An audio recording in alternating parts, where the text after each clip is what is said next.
Introducing Public Transport Games, PTG, a retro arcade game platform for supporting social connectedness on public transport.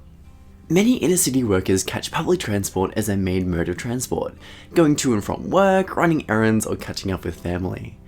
This causes people to spend lots of time close to many others on busy trams and trains, but can lead to a strange feeling of loneliness. Everyone's close, but no one actually interacts with each other.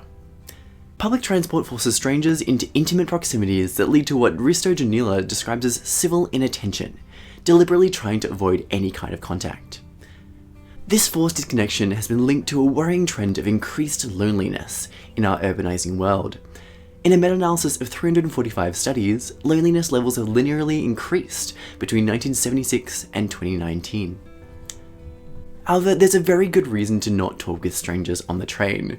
Beyond issues of enjoyability and consent, there's also many safety concerns, as literally anyone could be on the train with you with possible nefarious intentions. This brings us to the question that we're looking to address with PTG. How might we decrease loneliness by encouraging enjoyable social connectedness on public transport in a safe and measured manner? We've designed and developed PTG as a game platform that could trigger a friendly discussion with others travelling directly with you. For example, take Greg. He's finished up work for the day and is now about to head home on the tram. He opens up his PTG app for the first time and logs on with his Google account for a quick sign-in. He then selects a character that he'd like to identify as, like in any Mario game. This is implemented for two main reasons. The character means that Greg is anonymized in the game. This protects him from any strangers finding out any personal details about him. By selecting from a set list of characters, it means Greg can't give himself a rude name that might offend others. He then identifies which tram he's on, by first saying that he's getting on a tram, and then selecting a specific tram that's close to his location at this time, based on the PTV timetable API. This means he can now play against the people on his tram.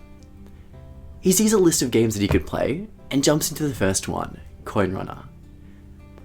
After looking through the description, he understands how to play the game.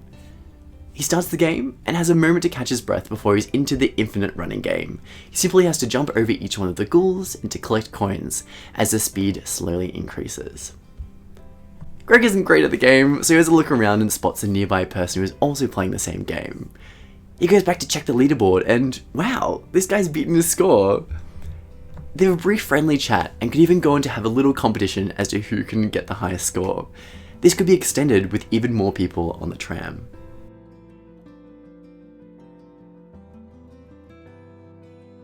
Greg now needs to get onto a connecting tram to get him home, so he leaves this one and gets on the connecting tram.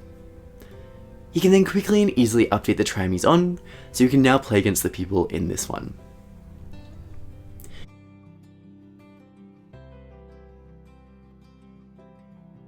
He then checks out the second game, Spinny, and looks through how to play.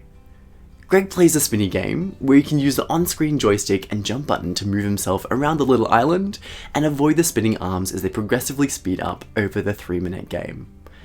The less time he falls off or dies, the better his score.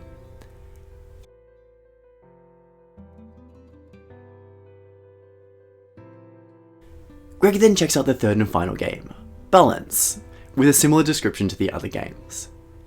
He can play the game, tilting his phone left and right to bounce the ball towards the finish line, avoiding the obstacles along the way. To speed up, he's also able to tilt his device forward or back to slow it down. He's pretty cautious, so he gets a pretty reasonable score for his first try.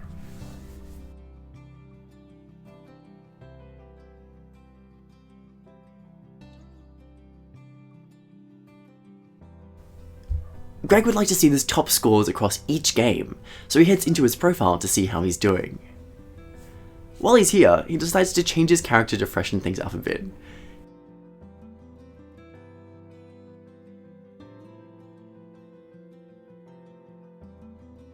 He can now choose to continue playing, or log back in again later to resume where he left off.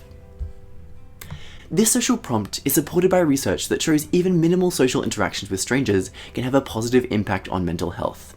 The Epley and Schroeder's 2014 study found that, while people are often reluctant to have a genuine social interaction with a stranger, they're generally happier afterwards. It's also something that many people would like more of.